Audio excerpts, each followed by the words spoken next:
السلام عليكم، إن شاء الله تكونوا على خير. جيت نشارك معاكم واحد الفيديو بالنسبة لهاد الفلفلة الحارة، طريقتي كيفاش كنرقدها. صراحة كتجي زوينة، ميم با واحد الشهير هكاك كتكون طابت واجدة. ما كاين ما نخبي عليكم، لقيت راسي إدمان بلية بلية خوتي بهاد الحار، ضروري والله إلا كنرافقو مع جميع الأطباق. المهم أنا ديجا راني مرقدة وحدة أخرى، ما كتجي فين تسالي ليا، حتى كنبغي نوجد وحدة أخرى. المهم الأخرى راه قريبة تسالي الخبر في راسك وبغيت نوجد وحدة أخرى.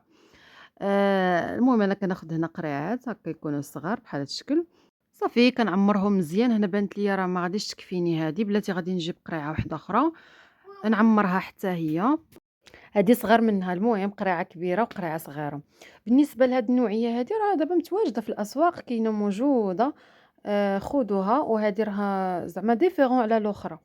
الأخرى ما كتكونش حارة بزاف، هادي حارة نيت ما يمكنش. أنا درت لها ورق الرند، تا هو زوين في هاد المخللات كيجي زوين. الملحة بطبيعة الحال حتى هي كتخليها تدوم مدة أطول.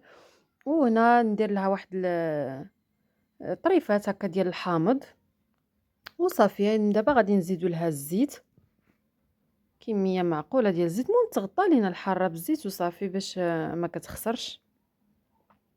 صافي ديروا ليها دابا شوية السلوفان على فمها، وسدوا القريعات وبالصحة والراحة.